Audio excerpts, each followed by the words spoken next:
All right, we got a return guest, Serious and Silliness Outcast, Mr. David Wedge, author. Today we're going to be talking about Whitey Bulger. So he wrote this great book, Hunting Whitey. Last time he was here, we did a video on the book he wrote about the Pagans Motorcycle Club, Riding with Evil. But today it's going to be about Whitey Bulger, how the FBI caught him, and who killed him in prison. Yeah. Because what's funny is that once I started going into who killed him in prison, me not knowing, I had interviewed his boss from Springfield, Massachusetts, because he turned state's evidence, came out, and started becoming a social media personality. And I've had him on, Anthony Oriolata. Yeah, Anthony. Yeah, so he's got a book coming out actually, and Yeah. I actually just wrote a blurb for it. So that's kind. I think it might have just come out or it's coming out, but Yeah. that whole Springfield crew is a wild story in itself, and Yes, yes, it he's is. got a pretty crazy story. That was a good episode you did. Thank you very much. Yeah, I actually messaged them because I just wanted to make sure I had my facts straight. Because the one of the men, there was three guys. Well, there was two. One was a lookout. One of the men that killed Whitey in prison was one of his, one of his muscle. But Yeah. apparently, this guy was really vicious. And I just messaged him and I said, "Was Freddy Geas part of your crew? Am I got that right?" And he goes, "Yes, he was." I was like, "All right, cool. That was all. Yeah, That's all they I they need." were they were super tight. They did. I Yeah, mean, Freddie was a. That's why Freddie was in jail. Was because of yeah. that the Arowana case. We can get into it, and I'll follow your lead, brother. All right. Well, I want to talk about Whitey Bulger first, Sure. because that's going to be the significant part of the interview. But I mean, Whitey Bulger has become a household name, probably because of two movies, one of which was The Departed, Mhm. and the other one was Black Mass, which is directly about him. And The Departed was kind of a fictional story portraying him, sort of. Yeah. And then he really became part of like American pop culture after that. Then people started really knowing who he was. But in Boston, he was, a vicious uh, mafia leader. I don't like calling mob leaders because he wasn't Italian, he was Irish, but he had a crew Yeah. called the Winter Hill Crew, and they pretty much ran South Boston. And then now everybody pretty much knows that he was an FBI informant, and that's how he kept on the streets. And he would inform uh, the FBI on what the patriarchal family would do, which was the Italian faction that ran Boston. And Mhm. he would come down, and then that would give him pretty much free reign in Boston. Which, what's funny is not that is not uncommon Mm. in the mafia world. I had interviewed Larry Mazza, who used to work for um Jesus, what's his name? They used to call him the Grim Reaper. I can't believe I can't remember his name. Greg Scarpa, sorry. Greg Scarpa was an FBI informant from they say since the 60s. He died. He was Mm. huge in the 70s and 80s and into the early 90s. But that gave him carte blanche to be a psycho killer in the streets of Brooklyn, right? Yeah. So this is not uncommon when these major underworld crime bosses work with the FBI, because how it's almost like you almost have to Mm. at some points, especially when you get to that top spot. It's like, all right, I'm gonna have to play some ball here, right? Mm. But let's get into Whitey Bulger and who he was in Boston before he went on the run. Mm. All right. Sure. Yeah. So No. Yeah. I mean, Whitey. We kind of. So as a reporter at the Boston Herald, there's no reporter in Boston that didn't cover Whitey Bulger at some point. If you were a reporter in Boston anytime from the '60s through, till he was caught, until he died in prison, really in 2018, 18. Yeah. 2018. So uh, I started at the Boston Herald in 1999, and I was there till 2013, and I wrote dozens, if not, close to 100 stories about Whitey Bulger throughout my career. There was all sorts of stuff always going on while he was on the run. He went on the run in 1995. And what happened was, the corruption in the FBI office in Boston ran deep, and it went back decades. Whitey Bulger and his lawyers tried to argue at his trial that he wasn't an informant, that he was never a rat, and it's simply not true. If you look at the documentation from the FBI reports, they go back to the 60s with meetings with Whitey and his partner, Steve Flemmi, who was an Italian that chose to side up with Whitey Bulger and Howie Winter rather than go with the patriarchs and the mob. And so they started building relationships with the FBI as far back as the 1960s, and it went on for decades. And yeah, you're right. It was basically Whitey ran all the rackets in Boston. We really looked at it as, he's kind of like he's really the last of a dying breed. He's the last of those big organized crime bosses, Whitey Bulger. He's in that rarefied air of mythology with the Capones and the Gaudis. He really is like the last one of that kind of breed, where he ran gambling, he ran he denied pumping drugs into the city, but he clearly ran the drug rackets, and that was one of the things he ended up being convicted for, that he was angry about, because a big part of Whitey's mythology was he always told people he was keeping the drugs out of Southie, and it was the biggest line of bullshit ever, because every drug dealer that ever sold a friggin' from a dime bag to a kilo anywhere in Boston had to deal with Whitey at some point. And every street dealer in Southie, most of them worked for Whitey or for someone who worked for Whitey. And, South Boston, but long before the opioid epidemic went, national, it ravaged South Boston. There was, a rash of suicides in the 80s and 90s, young kids that got hooked on heroin. And this was at a time when, crack was around, and these kids in Southie were still doing heroin. And that heroin in Charlestown as well, and Dorchester, and that stuff was coming in largely through people working with Whitey and his crew. So he was a bad guy. They killed a lot of people, at least 19 murders that he was convicted of. John Martorano, one of his top hitmen, said on the stand that he participated himself in at least 50 murders. So there was serious organized crime wars, mob wars, so to speak, in Boston from the 60s through kind of the 80s, 90s. There was a lot of guys killed, and Whitey was behind a lot of them. He was involved in some really bad stuff along the way. And you mentioned his brother. While he's doing all this crime in Boston and building this relationship with the FBI, and really reigning over South Boston and ratting out the Italians in the North End, tipping off the feds to all the stuff that they were doing. His brother was rising up the ranks in the Senate of Massachusetts. He was a state senator, and he became the Senate president, which is really the most powerful position in Massachusetts after the governor. Some would say it's even more powerful because nothing really gets through the legislature without the Senate president signing off on it, along with William Bulger, right? William Bulger, yeah, Billy. Yeah, he became president in 1978, Massachusetts State Senate.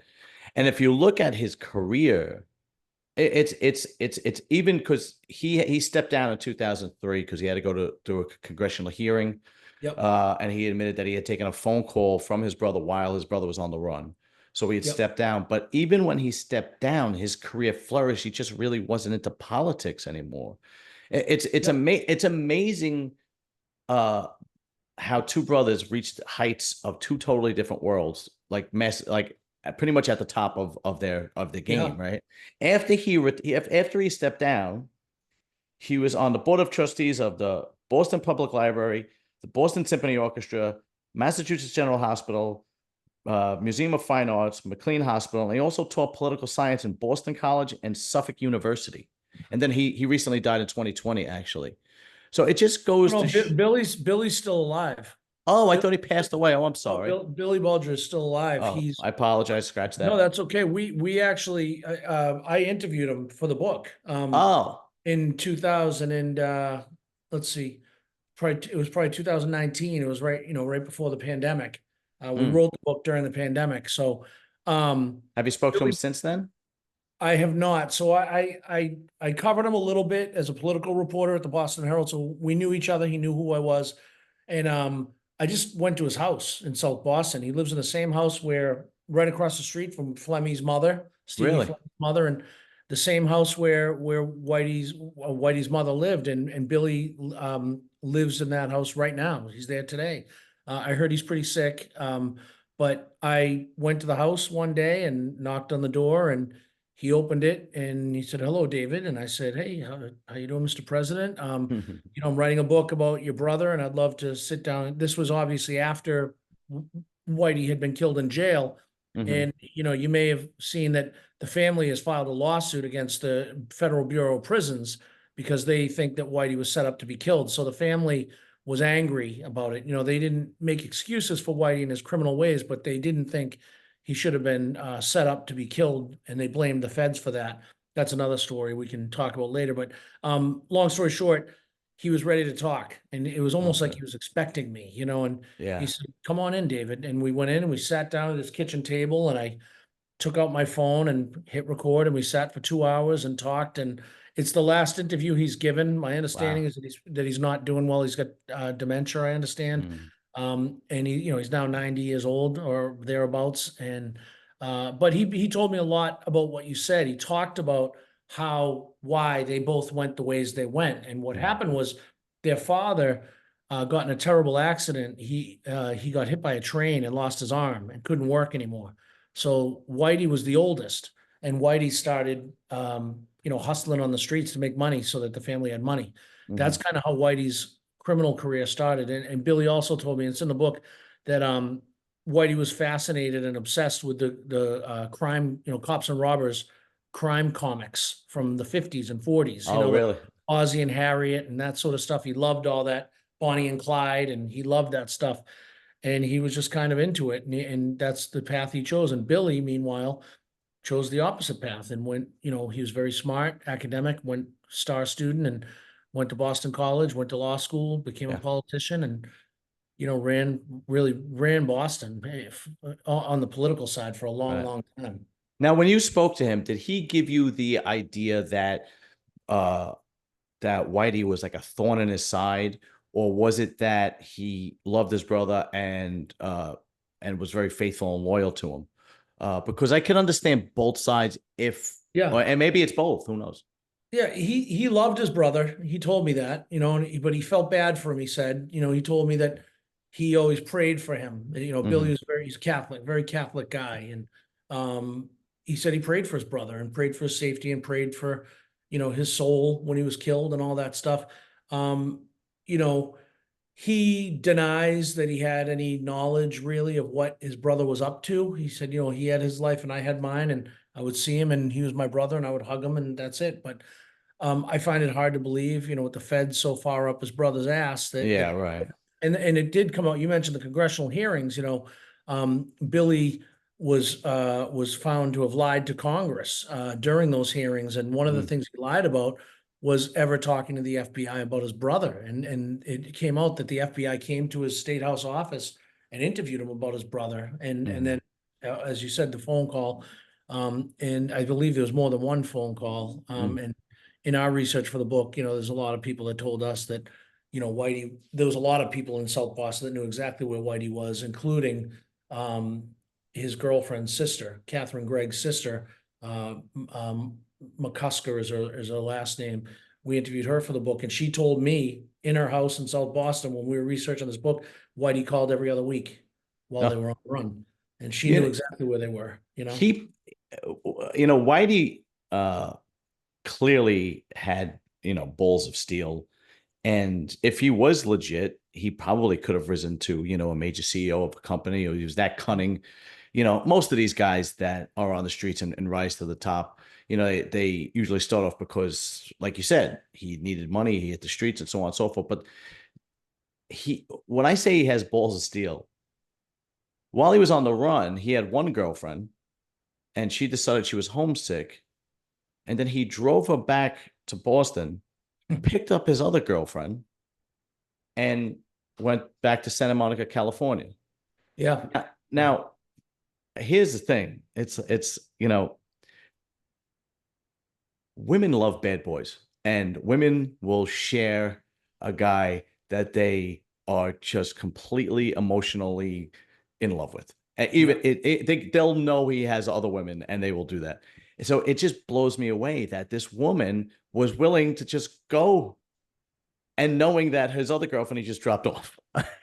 Yeah, no, so the first girlfriend was Teresa Stanley, and Whitey and her had a pretty rocky relationship. He whacked her around, um, and whacked her around while they were on the road. And she, she said she was homesick, but I think she didn't want to live that life, Mm. And he brought her home, dropped her off at a Chili's, called one of his guys, Kevin Weeks, and said, I'm dropping her off and bring Catherine. They brought Catherine. Catherine brought a bag and to get in the car, and she came. And Whitey was smart. And one thing I learned writing this book, as he said, he could have done anything he wanted with that brain, but he chose the life of crime. Mhm. What he did was he planned for his escape many, many years. He had been planning for it in many ways most of his life. He knew that at some point he was going to go on the run, and he had to, and whether it was from rivals or, indictments. And Mhm.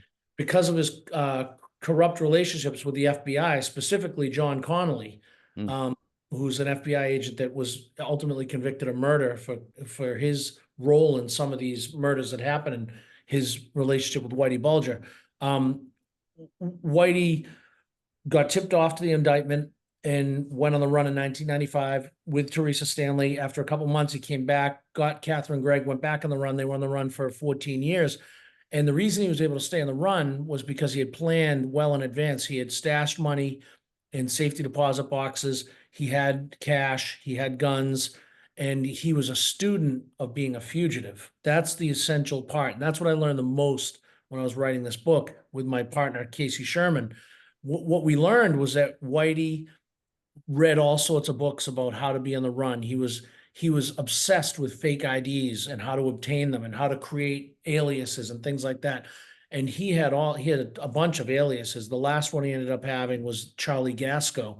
And he did things like not just get, an ID, like a driver's license or a fake license or an ID or something like that, but he would open up like rewards cards at casinos in these names. Department store credit cards in these names and things like that to make it even more legit, and that's how he was able to stay on the run. And, one other quick thing that he did was he would buy cars with cash when they were in Santa Monica. He'd buy a car, like a shit box for $500, and they'd drive it from Santa Monica to Detroit. And he'd call back to Boston from Detroit to throw off the scent in case the phone was tapped back home, to have them think he was in Detroit or Canada or something like that. Sell the car, get another car, and and then he would go to the casinos and wash his money. So Wow. he'd take his cash, run it through the casino, and go home with clean money. Because anyone that knows anything about the feds and how they track fugitives also knows they look for patterns in spending money. If they see a lot of the same serial numbered bills, like consecutive bills or similar years running through, lots of cash through certain areas, they know something's up. So You know why? This is amazing. The man obviously was brilliant. yeah. Okay, and I had interviewed Rita Gigante, who was Vinny the Chin's daughter, and I said your father is probably the closest thing to uh, uh, Superman's arch nemesis, Lex Luthor, Yeah. the greatest criminal mind of all time. But I think I'm going to take it back, and I think it belongs to Whitey Bulger now.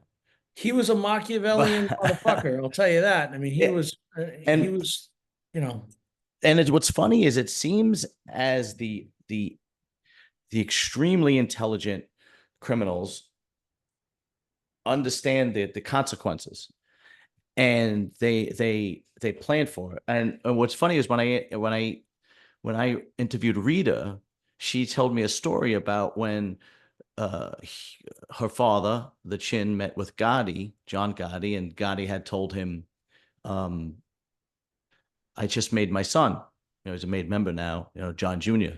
And the Chin said, my condolences. Hmm. And because he had kids, and he would tell his kids, Mike, this life stops with me. And I think the smarter guys understand that, right? Yeah. And I think they understand that if conditions were different, I'd be in a different spot. But what's funny is that it's a very stoic type of personality, because it's like, I've made my decision and I'm sticking by it. And this is the life I chose. And I'm not going to be unaccountable. I'm not going to do this to anybody who doesn't want it to be done, or so on and so forth. So it's just a tremendous personality trait that I think the more intelligent underworld bosses understand and just deal with, right? I agree. And, the Bulger family was an interesting clan, in that they were, that old school Irish omerta, the code of silence and loyalty and all that stuff. But, you had Whitey, who became the most notorious organized crime figure in Boston history.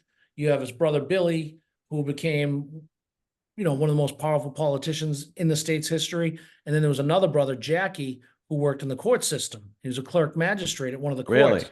And he had up until later in his career, he had a good judicial career. Hmm. And he ended up getting wrapped up in it too, because he opened up a safety deposit box in Whitey's name down in Florida, lied about it to the feds. So he got jammed up and went to jail for aiding and abetting Whitey in his flight.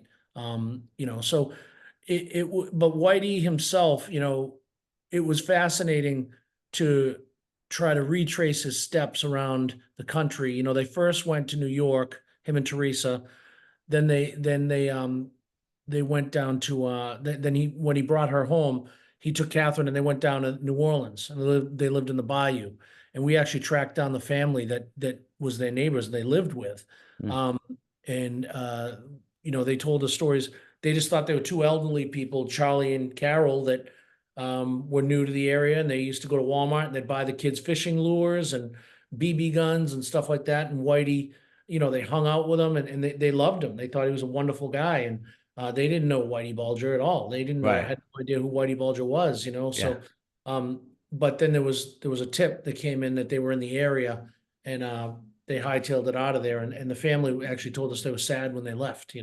Yeah. Yeah. Yeah. And then they Yeah. went, and that's when they headed out to Santa Monica, and they were out there. We think, no one knows for sure, but we think they were there most of the time.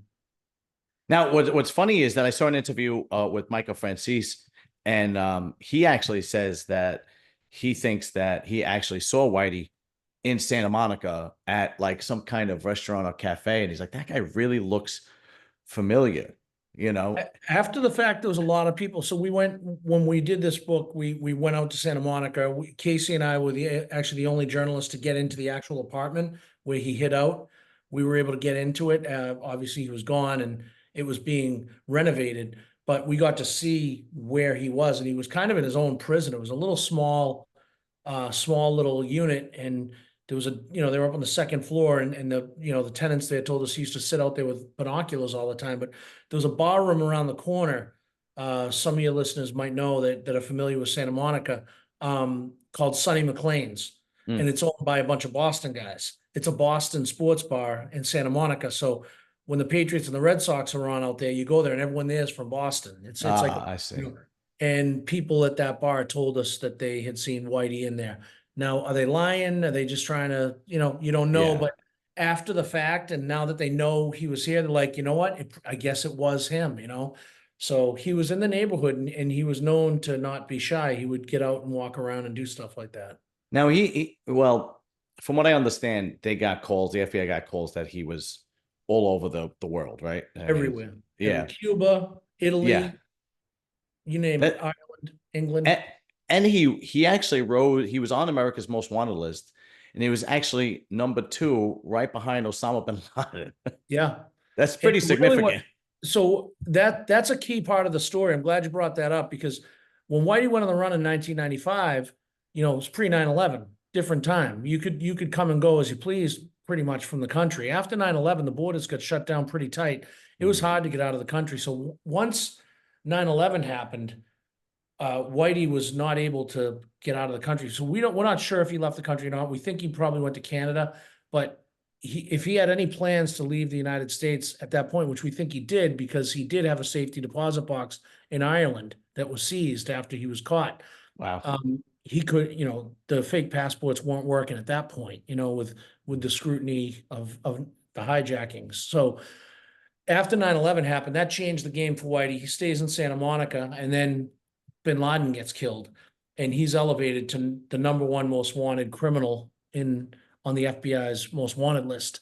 And that's really when things started to close in on him, but it still took several years before he got caught. He didn't get caught until 2013. And it was because they brought in new blood into that FBI office. All those corrupt agents either got indicted, got forced off the job, quit, died, or whatever, and a new group came in. And there was a constant turnover in that office in the 2000s with all these new special agents, and it was kind of the joke in the Herald newsroom when I was there, like, oh, we got a new special agent in charge. They're going to catch Whitey. Right, right, They right, would right, all right. come in and say, I'm going to catch Whitey Bulger, Yeah. and every 2 years would be a new one, and never happened. But what they did, they brought in some real, you know, hungry and dedicated agents. And one of them was a female, a woman named Noreen Gleason. And we write a lot about her in the book because she's actually the one that really drove the effort to find him. And she wasn't from Boston. She had no connection to the office. And she was brought in solely to head up the operation. And she's the one that made the crucial decision that actually led to Whitey's capture, which was, she sat down with all these agents, said, you know what, we're looking for the wrong person.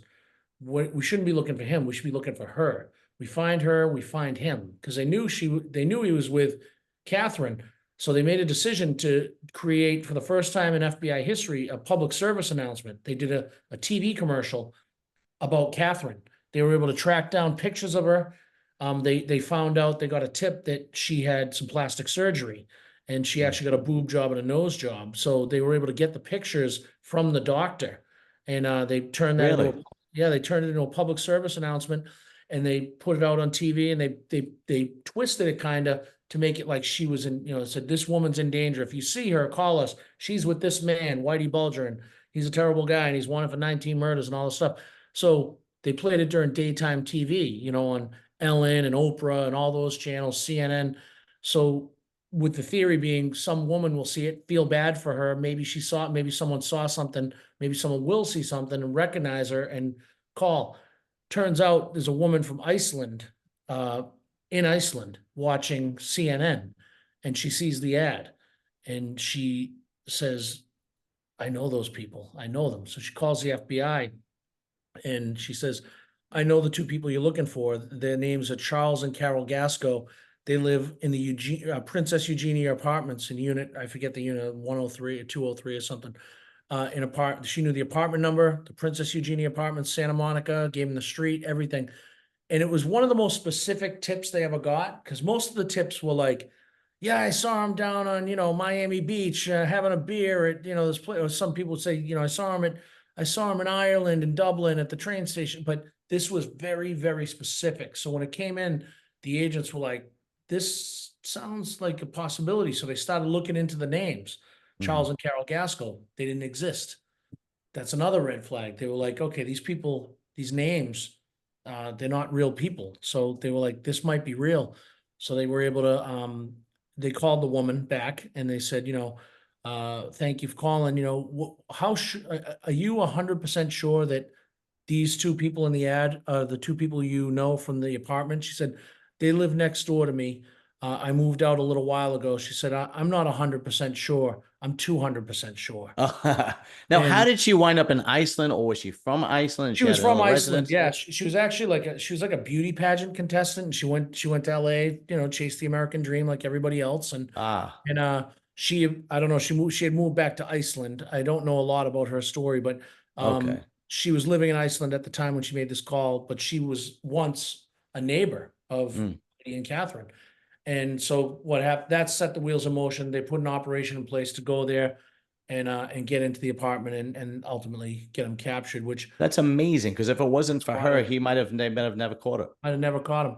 And what was in the whole story that you read in the book about the actual capture, um, a lot of that comes from Whitey Bulger's own words, because we were able to get 70 letters that Whitey had wrote to his prison art teacher, describing Mm. his life, saying all the stuff, and some other letters that he had written to a pen pal of his.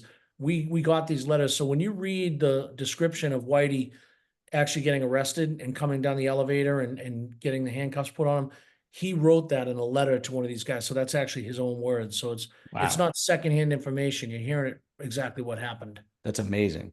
Well, Yeah. when I was doing a little bit of research of Whitey Bulger, I didn't know this. And this is really interesting because I don't think a lot of people know about MK Ultra. And I think that people still think it's some kind of people that talk about it think it's some kind of conspiracy theorists, but they proved that it was real. So supposedly early in his criminal career, he got arrested for I forgot what bank he robbed, but it was It was significant. bank robbery. Yeah, it was somewhere. I can't remember where it was either right now, It but yeah, and back then it was like $43,000, which was significant, which is equivalent to almost a half a million today. So they get arrested, and I believe he gets like 10 years or something to that effect. Mhm.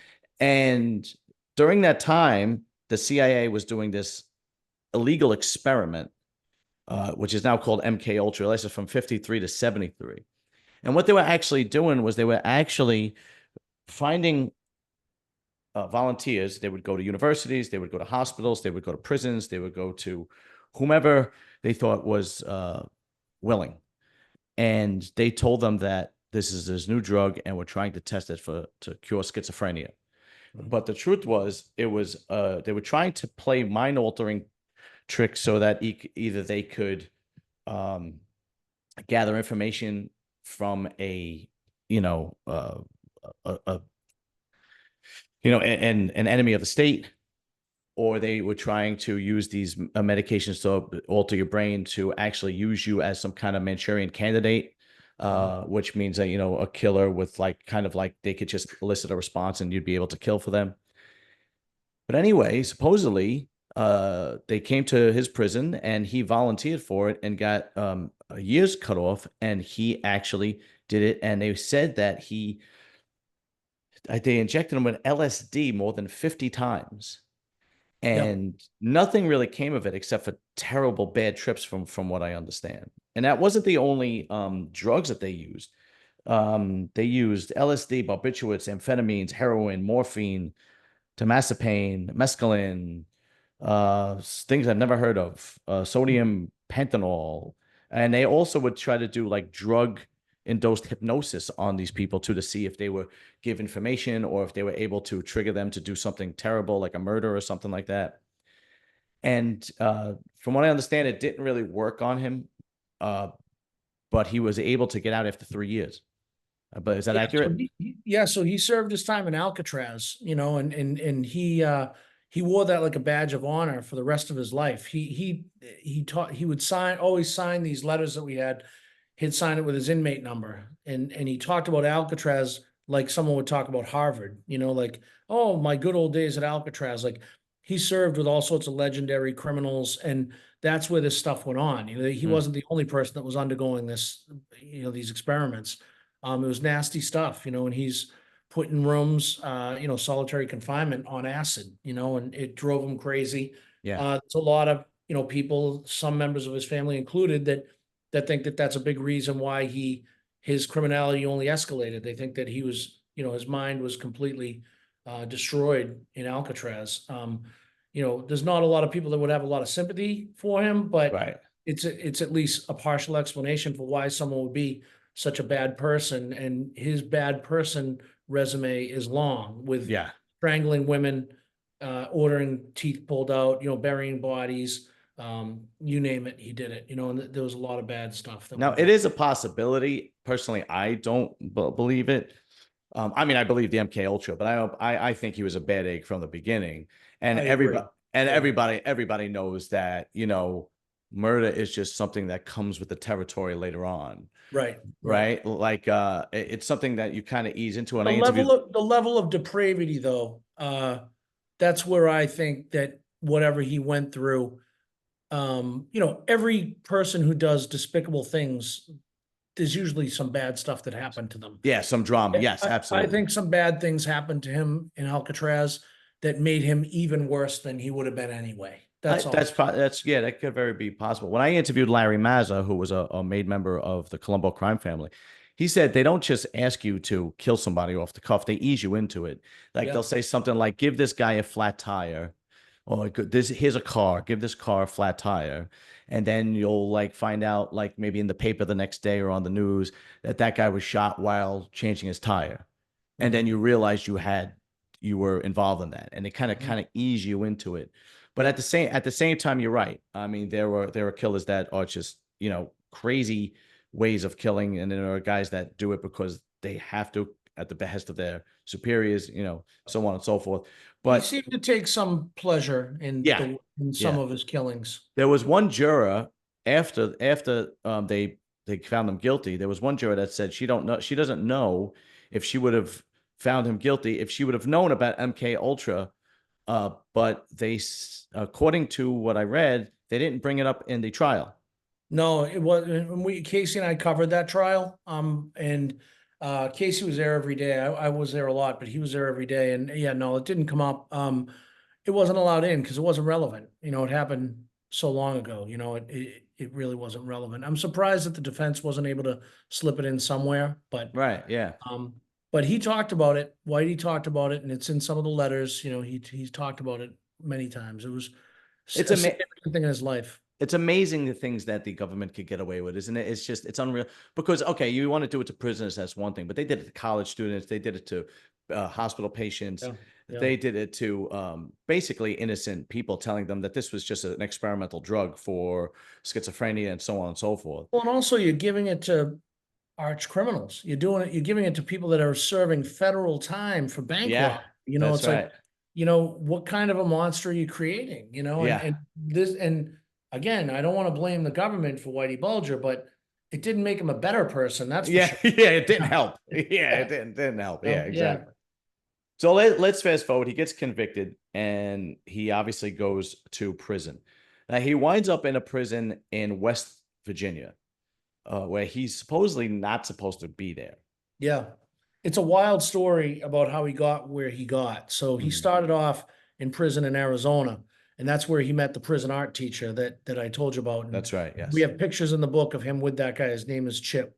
And Whitey loved his art. The guy was like a Native American artist. Whitey had a soft spot for Native Americans because his best friend at Alcatraz was a criminal, a guy named the Choctaw Kid. And Whitey, when that guy died, Whitey paid to have him buried on the reservation where he lived. So Whitey loved Native Americans. So he befriends this guy Chip, and they become best friends in prison. Whitey actually got stabbed while he was in the prison in Tucson. Mhm. That's here he is, the big tough Boston mobster, and he's in the prison yard, an old man, 80 years old. Guys are stealing his shoes. He gets stabbed. No one was afraid of him out there. These are MS-13, Crips and Yeah. Bloods. They don't, young kids. These are 19, 20-year-old kids. They have They were no clue who Whitey he is. 50 years ago. They're not afraid of Whitey Bulger. Right. They might have known who he is, but they don't care at that Right. point. Right. So Right. Yeah. he gets stabbed. He gets moved to a prison in Florida, federal prison in Florida, and he is under medical care. And there's a nurse there that he is giving a hard time to every day. That nurse happens to be the girlfriend of the warden. So she says to the warden, "You got to get this guy out of here. I can't take it anymore. He's harassing me. He's just real nasty to her." So long story short, they put a plan in place to get him the hell out of there and move him to Hazleton, West Virginia, which is at the time was one of the most violent prisons in America. It still is pretty violent. At the time that Whitey was moved there, they were literally in the middle of a battle with Congress for funding because they had guards being stabbed and attacked constantly. They Wow. were understaffed, under-resourced. The prison was overcrowded. It was a big, never should have been put there. Not only did they put him there, but they put him into a unit in general population that's filled with a bunch of wise guys from Boston, Oh, including yes. Freddy Geas, who's Yeah, serving time for killing a mafia captain in Springfield, Massachusetts. that's right. That's right. He killed a guy named Big Al Bruno. Yeah, well, he didn't kill him. He gave the order Was to with kill him. he was with him. He was part of the. He was Yeah. convicted of that murder though. Yeah, He was convicted, and he was convicted of racketeering and with Anthony Aralotta and a bunch of that's those right. other guys. So Whitey gets brought in there in the middle of the night. And he when they go in, they carry their file, they call it the jacket. He brings in his jacket, and his jacket's marked with a big red OC, which means organized crime informant. Oof. The intake officer called his lieutenant and said, I got this guy here, Whitey Bulger, says he's an OC informant. What do you want me to do with him? The guy said, put him in general pop. So someone made that call, probably the warden, we think, but we were never able to prove it. Mhm. But that warden is no longer employed by that prison. He left within months after Whitey, he retired. Right, Shortly after right. Whitey was killed. So Whitey goes into the prison, they put him in a cell, and he didn't make it out for breakfast. The cells open up in the morning at 5 a.m. for breakfast, and two guys go in, Freddy Geas and another Boston mobster guy named Paulie DiCollegiero, who was serving time for another racketeering for a different La Cosa Nostra outfit from the North Shore of Boston. Drugs. They murdered a teenage girl, and they went in and beat him to death with. They had socks filled with padlocks, and they beat him to death over the course of a couple of minutes, and went out and they went to breakfast. From what I understand, from what I understand, Freddie Geas was the one that did most of the damage. I believe he was from what I understand, he was unrecognizable when they found him. They had his eyes gouged out and they tried to cut his tongue out as well. So no, that's not accurate. There were Okay. reports to that, but we were able to verify that wasn't true. Okay. What happened was he was beaten so badly that it looked like his eyes were knocked out. Wow. His face was so swollen, he's blown up like a balloon. But he was just beaten to death. Nothing was cut out. But it was violent, very, very violent end for a very violent life. Right. Yeah, it's unbelievable. And then, so it's a small world, right? I interviewed Anthony Arleata, sorry. Yep. And we remain, in touch today after the interview, just like you and I. Yep. And he was the former boss of the Genovese faction in Springfield, Massachusetts. And Freddie Geas and his brother Ty Geas were two of his guys that were basically the muscle. They were the guys that would hurt people, kill people, never a problem. From what I understand, Anthony was in prison with his brother Ty, and that's how we got to know him. When they came out, then all three of them kind of ran together. Yep.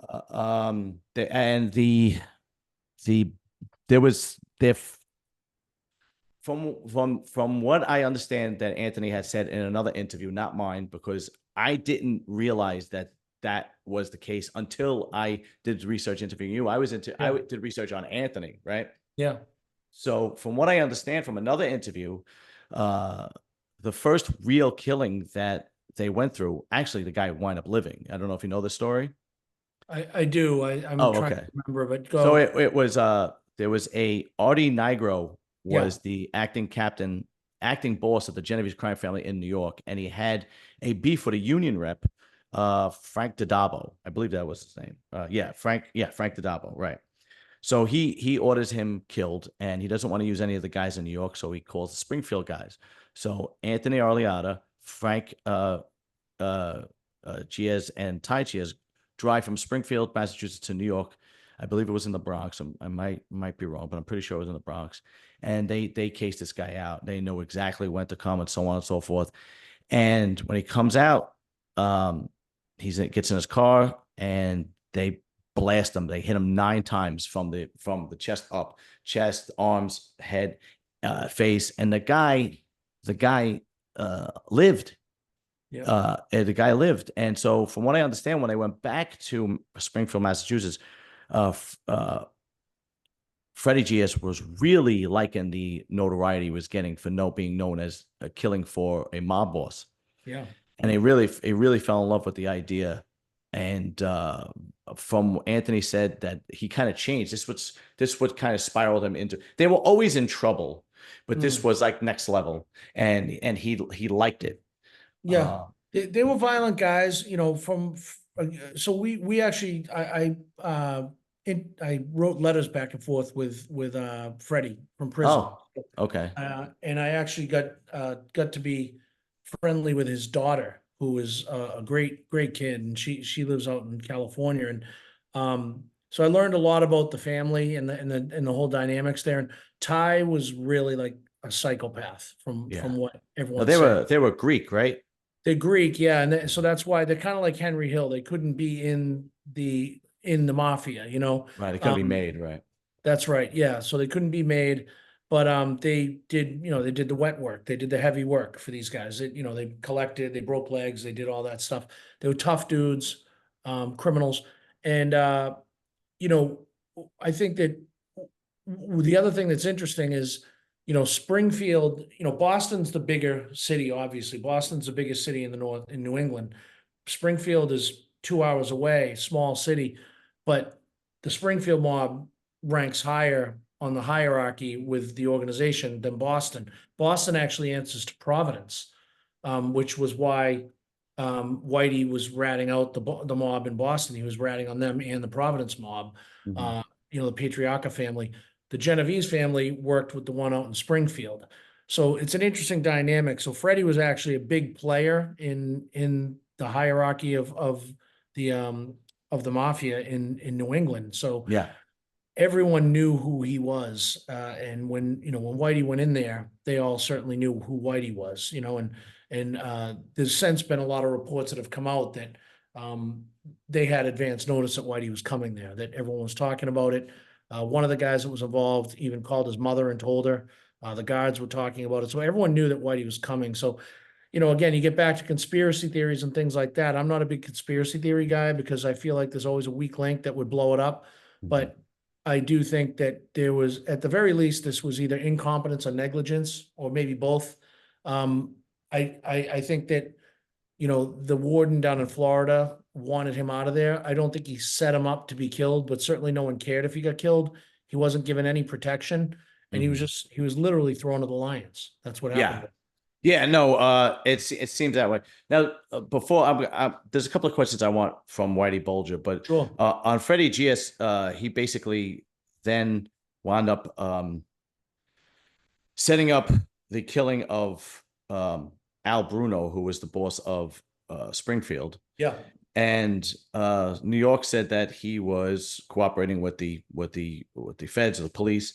I don't know how true it is, but that's what they said, and they ordered. So Fred Geas brings this guy named Frank Roach Mhm. and tells Anthony this guy will do the job, and Anthony says, "Well, go ahead." And then Frank Roach is arrested, and then says, Freddie Geas. And then when Freddie Geas goes to prison, they actually find another body that he actually killed and buried that they were looking for, and he winds up doing life in prison after that. But do you think that this was ordered, or do you think Freddie Geas just did it because he would gain the notoriety he did, like in the street?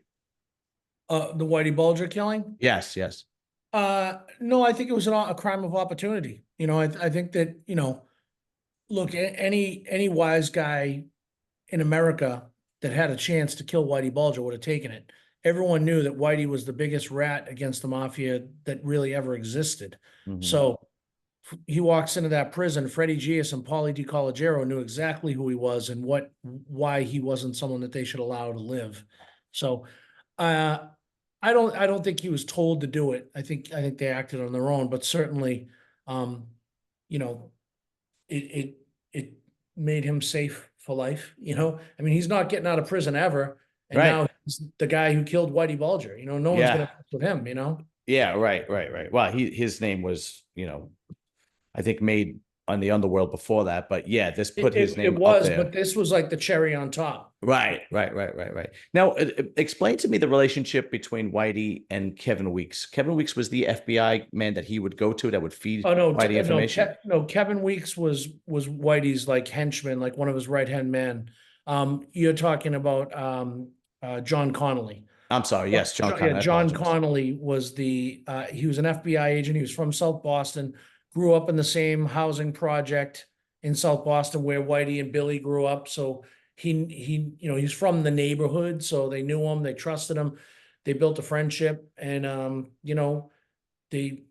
John Connolly loved the lifestyle. He loved the suits, he loved the cars, he loved the restaurants, he loved the women, loved the wine, and he hung out with those guys. And he would give them Whitey and them would give Conley information, make Conley look good. Conley would make cases, and in exchange, Conley would tell them who was making moves on them. Hey, this guy's doing this guy's doing that, and it turned out that some of those pieces of information that John Conley gave to Whitey Bulger and Steve Flemmi ended up getting those people killed. I see. And he ended up getting convicted of a couple of murders. He got convicted in Oklahoma for the murder of a Tulsa businessman that ran World Highlight, which was a big gambling enterprise, and the Bulger clan had a piece of that, and that guy was supposedly talking to the feds, so Conley let them know that. They killed him, so Conley got nailed for that murder. He also got nailed for a murder in Florida as well of another businessman. Okay. Whitey Bulger, how far did his underworld reach besides Boston at his peak? That's a good question. I mean, I don't, he didn't deal, certainly the mafia in New York wasn't doing stuff with Whitey Bulger. I mean, I'm sure that they had dealings together. Like, I don't know if John Gotti and him ever knew each other, or the Genovese guys. I don't know. I mean, they certainly knew of each other, of course, but Whitey kept it tight in Boston and New England. Okay. He was, gambling, the traditional rackets, gambling, extortion, loan sharking, drugs, stuff like that. Because I did watch Black Mass. I'm sure you watched it, right? Yeah. And of course, Johnny Depp was great, Yeah. But I thought they kind of missed the mark on how vicious he was and how intelligent of a organized crime figure he was too. Does that sound accurate? Because I remember watching. I think I watched it twice. Once when it first came out, and then later on when it was on TV. Yeah. But I just felt like they missed the mark because. Yeah. Sorry. Go ahead. Go ahead. Go right ahead. What do you think? Yes. I mean, I thought so first of all, Whitey hated the movie, and he said that they came to talk to him, that Johnny Depp tried to visit him in prison and wanted to talk to him, and Whitey wanted nothing to do with it, said he didn't want anything to do with the movie, thought it was stupid, because he hated the Globe reporters that wrote the book that it was based on. These two investigative reporters wrote the original book, Black Mass, and Whitey thought that book was a bunch of lies. That was his story. Because like I said, he always tried to claim that he was never a rat. But I think where the movie went, it was an okay movie. Departed's a much better movie, in my opinion, but it is. It's also way more fictionalized. Right. Black Mass is a little truer to the actual Bulger story, but they tried to humanize Whitey, I think. There's the whole story with his son and the ex-girlfriend, the baby mama there, and that's true. Whitey did have a son, and the son got sick and died. That's another thing that people say, turned Whitey into a monster, was that his only son died of, an illness. But I thought it was okay. It's just, I didn't, I think the eyes on the makeup was a little distracting, it like kind of took over the role for Johnny Depp. Yeah. I agree. I thought it was just okay. I remember I ran to see it because who doesn't love a good, mafia movie or good, gangster movie, right? But yeah, I agree. The Departed was 10 times the movie Black Mass was. But in defense of Black Mass, Martin Scorsese directed The Departed. And I was going to say, it's also Scorsese. So. Yeah. Nobody does a better gangster movie than Scorsese. Period. He's a master storyteller, Yeah, nobody does a better gangster movie. I mean, even when he reaches outside of the gangster world, with the Yeah, with Wolf of Wall Street. Wolf of Wall Street, even when he did Howard Hughes, Yeah. The Aviator. I mean, it's just tremendous, tremendous movies, right? But um, there was another question I had for you, and I didn't. Oh, that was just food for thought. You know why Johnny Depp isn't doing any more movies, right? Yeah, did you watch the documentary? No. But Amber Heard. Oh, yeah, yeah, yeah. Yes. Yeah, yeah, yeah. Yeah. So, Hollywood threw him under the bus during the Me Too movement Right, right, with Amber Heard saying that he used to beat her and so on and so forth. right, And, right. and then he had to spend all this money going to court to prove his innocence. That trial And was wild. it was great. Did you see? Did you see when his security guard sent up the picture I of didn't the watch that. My wife watched it a lot closer than I did. the security guard sends him a picture of a piece of shit in his bed and says, Oh, I do remember that. Yeah, Yeah, yeah, yeah. Amber Heard just took a shit in your bed. Oh, And so after it was done and he was proven innocent, and Amber Heard had to get sued for so much money or whatever the case may be. One of the reporters said, "Well, will you now go back to Hollywood?" And he said, "No, I have no use for them. Well, I'm done." And so he just washed his hands of the whole thing. Like, you yeah. guys threw me under the bus. I was innocent. You had your own ideology, you had your own agenda. I'm done. So Yeah. that he'll never, and I believe he'll never make another movie again. I No, truly do, he because doesn't need the money, that's for that's sure. that's for sure. And which is sad, because he's a great actor, and that's a whole other story. Hollywood is kind of going to shit now with movies. It has been for the last few years. But has there been anything since Whitey Bulger? What has happened to the Winter Hill Gang? That's my last question for you. Yeah, no, that's a great question. So most of them are, they're all old, dying, dead. A lot of them are in jail. Materano, John Materano was the one of the main hitmen for Whitey Bulger. He was the guy that Whitey would say, "Go kill this guy," and he'd go. And Weeks would usually be with him, or there was a couple other guys. Materano's out, so he testified against Bulger, and I believe he also testified against Fleming. He cut a deal. I mean, this guy admitted to at least, he said 50 murders, and he's out. He did 20 years. Do you think Um, he actually did 50 murders? A lot of these guys tend to exaggerate. I don't that know. I that mean, guy, maybe, really? maybe. I mean, there was 19 that they found, so Yeah, there's right. definitely another 20, 30 guys that probably they never found. Because Sammy the Bull, they got him on 19 murders, but supposedly it was only two that he actually killed. Yeah, Roy DeMeo, they said 100 guys, but even the Iceman said over 100. Meanwhile, there was like five, yeah. and I, nothing was connected to organized crime. He was just a like I said, I mean, they found 19, so it wouldn't surprise me if it yeah. was up to It 30. doesn't matter. By the Yeah, time you get more than three, you're pretty much a right, right, psycho. right. But so he's out, and then Kevin Weeks, who was he admitted to burying bodies, participating in all the stuff. He was around for everything. He was convicted. He served his time. He's out. He lives in actually he lives in the town. I believe he lives in the town where I live. I haven't seen him, but don't really feel like running into him. But Yeah, right. he's around. And then Cadillac Frank Salemi, who was one of the Italian mobsters that Whitey, um, uh, they did some stuff together, but then they stabbed each other in the back, and he died in prison recently. And then Flemmy is still alive. Steve Flemmy, he's at a prison. He's in federal prison, undisclosed. They haven't said because he's in witness protection. So Right. those are the key players. And as I said, Billy Bulger, I believe is still living in South Boston, but I think he's pretty sick, so I'm not sure Mm. exactly where he is right now. But those are like and Catherine Gregg is out. The girl who was on the run with Whitey Bulger, his Really? girlfriend, she only served I think she served 3 years for being a fugitive from Right. justice. That's it. And she's never talked, hasn't told her story, and she's living she was, last I knew, was living with Bulger's family just outside of Boston. Really? Yeah.